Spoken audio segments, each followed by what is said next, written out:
Hello, everyone. Welcome to a new episode of One Vision, the FinTech Views. This is Theo, your host for today's episode. Joining us on the show today is Maryam Ashoori, Senior Director of Product Management at Watsonx IBM. Welcome to the show, Maryam. Thanks for having me, Pia. Thank you so much for joining me. It was so wonderful to see you in the beautiful IBM office. Thank you for hosting. And I love the conversation that you and other panelists had on stage. So let's get right to it. Actually, I should call Dr. Ashuri, right? I mean, you had like this long list of credentials. I was like, if if if there's one thing I want to show my daughter, it would be, see, look at this amazing accomplished person. Can you be like her? That would be what I would love for my daughter to But be. feel free to just call me Maryam. It's amazing. I don't most people that I come across in my ecosystems, there are always a lot of brilliant individuals, but having the combination that you had is very rare. So it's just, my way of calling out big fan girl. So let's talk about what you do.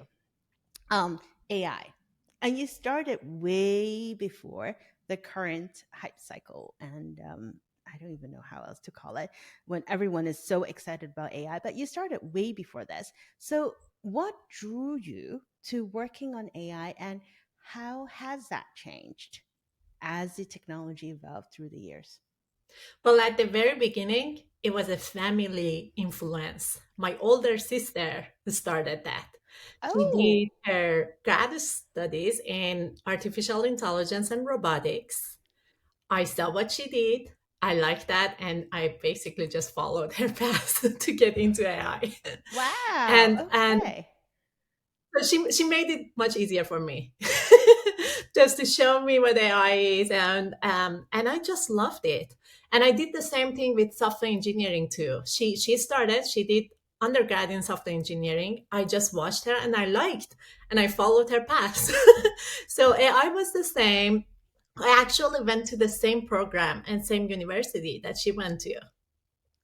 And surprise, surprise, I have two master's degrees in multi agent systems from almost 20 years ago. And I'm aging myself now. That was the time before deep learning. So we were talking about agents as autonomous entities with reasoning capabilities backed by math, not the Magic. way that LLMs of Yeah. today are operating. So the same concept, but the reasoning behind them was completely different. And it's interesting to see, like, there are cycles to AI, right? Those Hmm. are coming back again. I left it at field like at that time because I felt like it was so easy at the time to publish papers, but I wanted to do more. I wanted to build. And I felt like AI in paper was not necessarily what I was fascinated about. So that's why, like for my PhD, if you look into the journey that I took, I switched to human computer interaction. I took a lot of psychology classes just to understand what makes people um, to feel accomplished when they interact with AI systems, and how I can be the glue that connects those AI systems to people. And the rest is history. Basically, throughout my career, I've been building on top of those AI systems with a focus on solving problems and how people would interact with such a system. So, in addition to Dr. Maryam Ashuri, you're a pioneer as well. That is fascinating. Um, I am lost of words. Okay, all right. Let me. That is really cool, and I love what you just said about connecting AI with people. That is so important because we often think about, you know, technology and we abstract the human layer from it. We think it's, just some bots, something that does something in the back end, and it's a tool to an end, if you will, for lack of better words. And so when we think about humans, when we think about what's important for people, one of the things that we often talk about is ethics and responsibility. What are some of the most important considerations that companies need to prioritize when they build these AI systems? I would highlight two big things. One is the data that is powering up those capabilities. And the second one is how those are going to be impacting us. What can go wrong? Let's just start with the data. For years, our human data, the data that were not synthetic, the real data, is collecting from our society that might have evidence of some biases in some sectors of that. Now, before that data is passed to these models, we have a chance to mitigate those and solve those biases that we've been carrying forward for years. If that's not mitigated and that data is passed to all these models for the purpose of training, then the models are going to expose and show behaviors that are biased. We can do the mitigation at outcome time, but the model is already exposed to that. So I think as the model providers, as whoever that is working on the technology, it's our responsibility to make sure that we do everything in our power to clean the data before it's exposed to the models. And that's not just the biases, it's also the toxic information, hate abuse and profanity. Like we need to filter out all of those before the model is exposed to them. It's also the same as personal information, PIIs. We have to clean all that data. So that's one aspect. Then when your model is created, how the model is going to be used, how it's going to impact different people. Um, Interestingly, a few years ago, me and my husband together, we were working on the same team at IBM Research. We felt like, you know what, let's just understand what makes people trust an AI system. And if people are comfortable with AI making decisions for them, which is the autonomy that comes with these models, right? And we ran a study. At the time, we used Amazon Talk, like you could hire people online to do surveys and answer questions for you. And we talked to 300 people and we asked them two questions. We said, hey, there are two different situations. One is to use AI to make recommendations for where to eat tonight. And the second one is to help a judge to determine the duration of a sentence for someone. And we ask different questions about who is the decision maker, if AI is making decision or a human makes a decision. We asked about, do you care who trains the AI model, if a scientist or someone else. We asked them if you care about transparency in terms of how the model is trained. Do you care about the social aspects of that, like what decisions are made for other people? And it was very complicated and interesting, and not one single response was immersed. Some people, they just loved the human aspect no matter what, and some people were just against the technology no matter what. So I think there is a spectrum of different people with different preferences and different stakes that are um, um, under effect here. So as those people that are deciding, like business owners that are deciding where to apply these amazing technologies, we got to be mindset of our audience and who will be the human that at the end of the day is going to be impacted by some of the decisions that are going to be made, and not just use the business results as a basis of our decisions, but also the preference of those people that are going to be subject to these changes too. So just bringing them together, I would highlight two things: data and autonomy, that we need to watch for and pay attention to.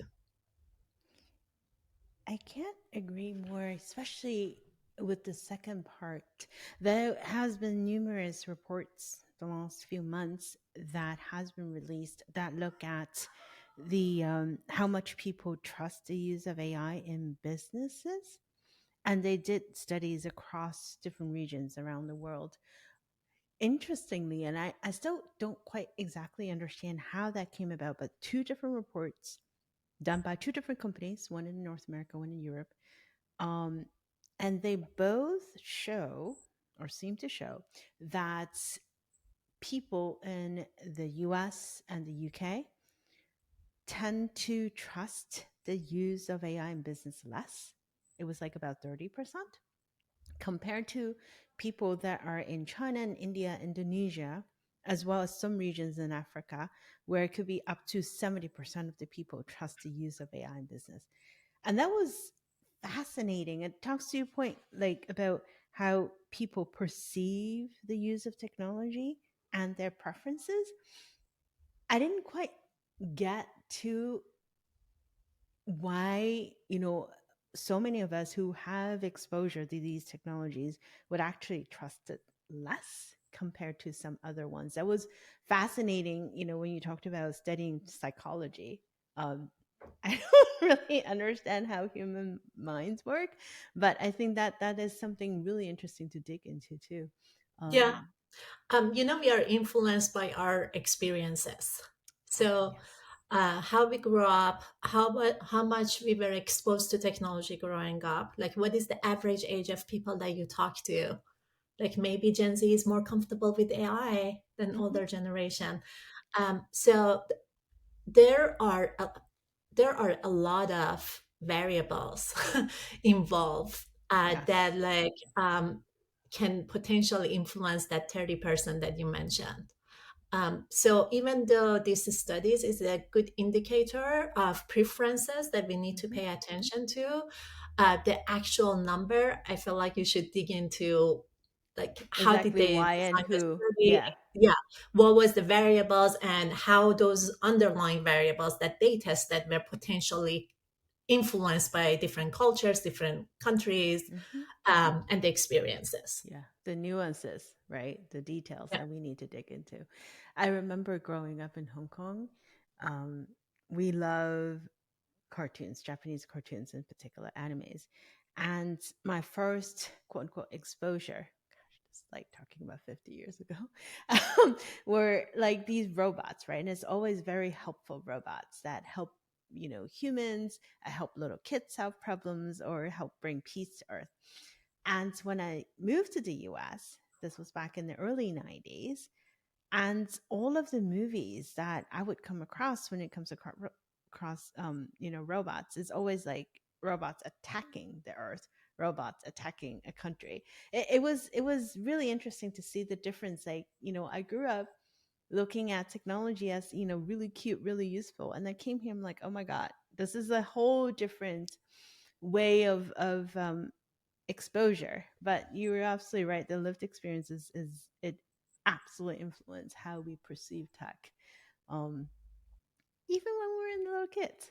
So, talking about perception, what are some of the biggest misconception about AI that you encounter, that either someone overestimating what AI can do or underestimating what the technology can do?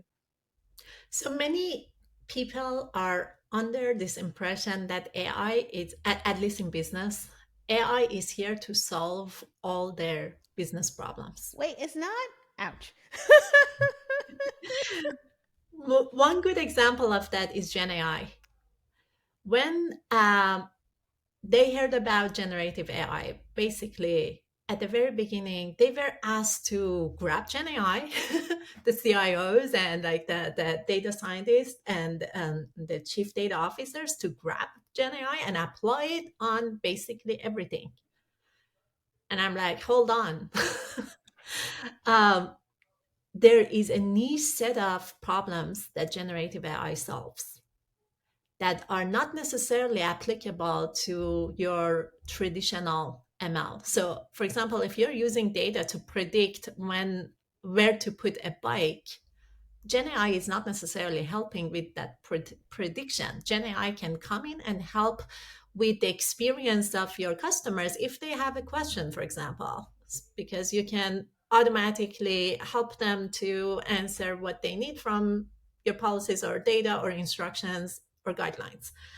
So there is less attention to the problems and how technology can solve it versus AI is here, we want it, whoever gets it, it solves their problems and they move on. I think this is the biggest misconception. The second misconception is, and I would call it AI is ready. They think AI is ready, but depending on what the situation is, what the problem is that you're trying to apply AI to, AI may not be ready for your use case. So, for example, if you're in a highly regulated environment, like your financial institutions, you have a lot of sensitive customer data and you need to make a decision based on that, right? Then you can't incorporate these into production unless you have clear visibility into transparency and traceability of actions by these LLMs, or the guardrails in place on the input, on the output, or visibility into how the pre-trained model was trained in the first place, to be able to say, okay, so now I can trace everything back for the purpose of auditability. If something goes wrong, I have the guardrails in place to stop that, right? There's a difference between exploration and looking for wow factor and aha moment versus, hey, you put it in action in front of your users in production and you want to scale. So that's the second misconception, that they just feel like, oh, out of the box, they grab AI, they apply it, they're good. Sprinkling AI magic dust. Exactly. That's literally how I feel like sometimes it like okay.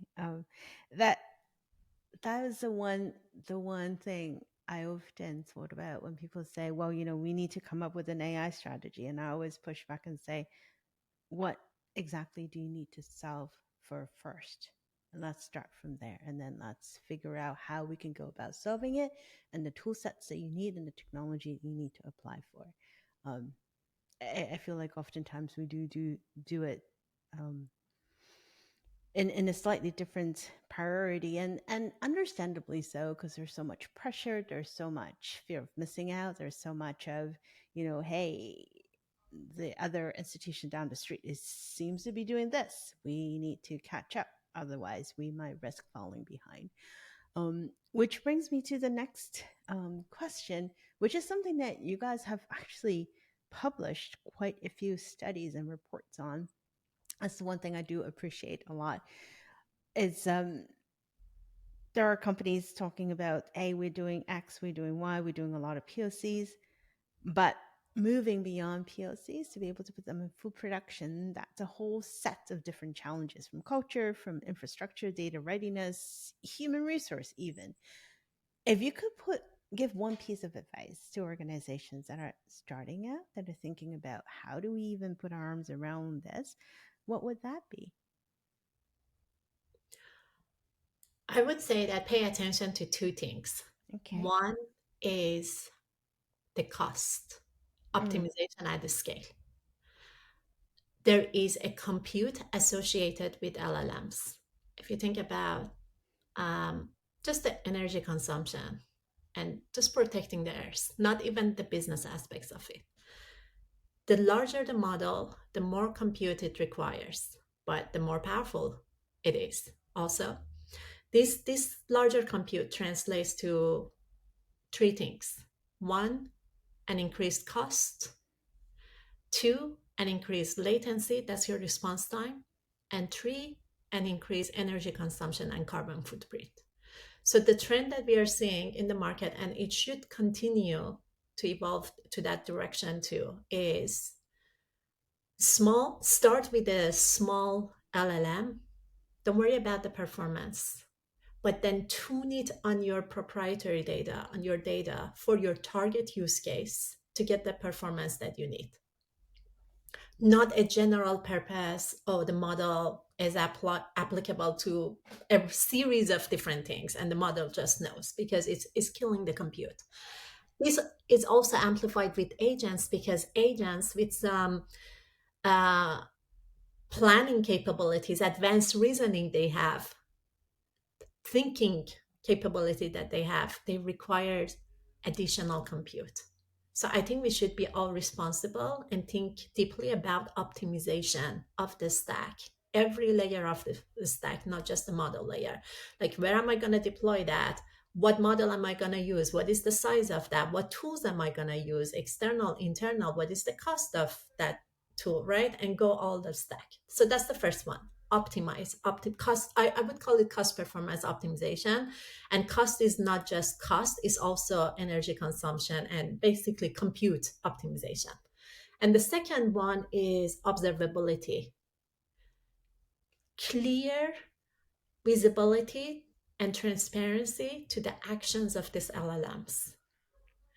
These are unsupervised learning models, because if it's unsupervised, it's not like traditional ML that it was rule based. You would say, hey, if this, then that, and you would be able to just say, oh, this situation happened, so this was triggered. No, you need to have some sort of layer to be able to comfortable with the lack of explainability or limited explainability of these models. You need to be comfortable with the risks associated with these models. The models hallucinate, right? Over time, like the mother market collectively is working to minimize those, but still the models hallucinate. There is a risk associated with the public data, internet data that went into training these models. The guardrails that you need to put in place, back to the ensuring a responsible implementation of AI that we talked about. Like, from the design time, you need to pay attention to all of this, not, oh, I'm ready to deploy, put it in front of the customers, because by the time you have already built your AI workflow and it's too late to go back and rebuild it. So at the beginning, I would say focus on these two, and then it will help to shape your thinking about where to take it. Well, this is the best advice I've heard. Seriously, hands down. Thank you. Appreciate it. Especially the second point. It's very very useful. Um, so let's look ahead a little bit. What's the one application of the technology that you're most excited about? Perhaps something that's not even on people's radars just yet. Well, I think AI is going to continue to be applied to use cases that we don't know today. And that's the beauty of that. But the umbrella area that is going to impact a series of use cases that I'm fascinated about and excited about is the productivity enhancement. We see that today in a series of roles like software engineer, for example. Like, we talked to 1,000 people that are building AI applications for enterprise in the US, and we said, hey, do you guys use AI assisted coding? 40% they said yes. Occasionally, like on a basically daily use, everyday use, basically at this point, heavily being used. We said, how much time saving are you getting out of that AI assisted coding? In average, they said 1 to 2 hours per day. Wow. 1 to 2 hours per day for those 40% that are using this technology occasionally. A small number of people, they said about 6 hours per day, which tells me if you know how to use this technology effectively, like through the right prompts or right use of them, if you are basically a pro of how to leverage AI assisted coding, you can stand out and also accelerate where the development is going. That's a signal and message for all of us. And we are saying that people that are using AI are going to replace those that are not using AI. And this is a very good data points, like 6 hours per day saving. It shows what you can potentially achieve. And that's not just for software development. I'm running a team of product managers. I don't know if you've heard about wipe coding, Mm-hmm. but wipe coding is basically text to app for prototyping. So my product managers bring me fully fledged prototype when they want to pitch an idea. And I'm like, what am I looking at? Is it a prototype or you work with dev to actually build this? So the roles is evolving. The same for designers everywhere in the world. They don't need to go drag and drop things. Now they can basically design and build the application and then pitch the idea versus, oh, these are the low fidelity or even high fidelity mockups. The same Oh, for sales and marketing, for content generation, right? The list goes on and on. So no matter what our role is in the industry today, it's going to be evolved. And I think we should be open into where it's evolving to, try to be smart and prepare our skill set for that word. Like where my role, what my role is gonna look like in 2 years and how I can prep myself for that. Unlocking different use cases, upskilling what I know, maybe educating myself, whatever it takes to be prepared and stay ahead of the game. I remember the mock-up days. Oh my goodness. Um, phew, the world has changed, and it wasn't even that long ago. That's the scary part. Before I close, I want to ask you something. It's something that's been on my mind quite a bit. Because we all have children, and I'm trying really hard to figure out how, as parents, or how even as people who've been working for a while, how do we best advise the next generation, the younger people who are starting out? What do they need to keep in mind? What should they do? Um, how can they even best prepare themselves for a world that's changing, is changing so fast that in ways I don't even comprehend, right? So I often tell my kids, like, just try it, right? There's no better way to see how things work than be open and to try. So, what would the one advice be from you if someone comes to you and say, Dr. Shuri, what should we do? What's the one thing you would tell them? I'm worried about the shortcuts. They see AI as the shortcut to do things. Um, for example, when we say text to app for software developers, maybe you can question, oh, I don't need to learn coding, right? Self driving car in the future, maybe you say, oh, I don't need to learn driving.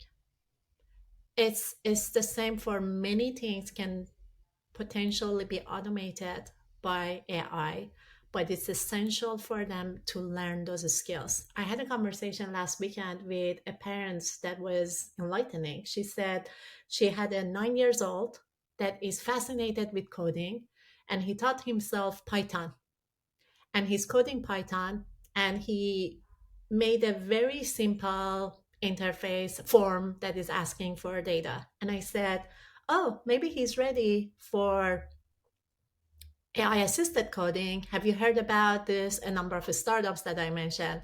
And she said, I'm not ready to expose him yet. He needs to spend more time on learning the foundations of programming before he jumps into optimizing them and automating them. And I felt like it was a wake up call for me too. I felt like she's right. We need to teach them the foundations of problem solving. Like when you, the same metaphor that I use is calculator. When I went to school many years ago, at some point I remember calculator was banned Yeah. because we had to do complicated derivative and stuff. And it was hard. And I don't remember any of them now, but it helped me to shape my thinking about how I do problem solving. So even though that specific skill is not helping me today, but it shaped my problem solving capabilities. And I think we as parents, as educators, we need to collectively think about how to use AI to help them learn the foundations versus replacing them. That's probably the number one most important questions that for all of us have to answer. And for the young generation, is technology is a shortcut. It can help you, it can empower you, but there is something behind the scene that you are trying to optimize with that AI. Understand what that is and learn the underlying skill, because then you can stand out and define the next generation of AI versus, hey, AI was built based on the next generation practices. Now what? We automated them. Where are we going to get take that to? So yeah, focus on foundation and learn them. I like that a lot. It reminds me of when my kids, I think it was last year, perhaps, my daughter, she was like, I don't understand why I have to do all these. I have a calculator now. And I'm like, no, no, no, no, no, no, no. Back in the day, I used to have to do everything by hand. And that's where you train your brain. You keep it working and then you keep thinking and you know where you could make a mistake and you know how those mistakes come about. It reminds me of there was a company I ran into not too long ago that they say they could automatically update all of the COBOL code to the newer versions of software programming languages without people even needing to understand COBOL without knowing how to code. And that was their pitch to me. They said, imagine you can just have anyone in there and you can just update the code. And my first reaction was, how would you even be able to verify whether or not it's correct? How would you even know when things might not be working? Because if you don't even know what to look for, right? And so there's a hesitation um, that I thought, well, we still need people with the skill sets, to your point, to understand problem solving instead of just using technology to replace all of the knowledge that we have. So that's very much appreciated. And for that, thank you so much for joining us on the show today. It's a pleasure to host you, and I look forward to more conversations in the future. Wonderful chatting with you. Thanks for having me, Pia. Thank you. And for the rest of our listeners, hope that you enjoy the conversation as much as I did, and look forward to talking to you all again next week. Thank you so much for joining us for another episode of One Vision.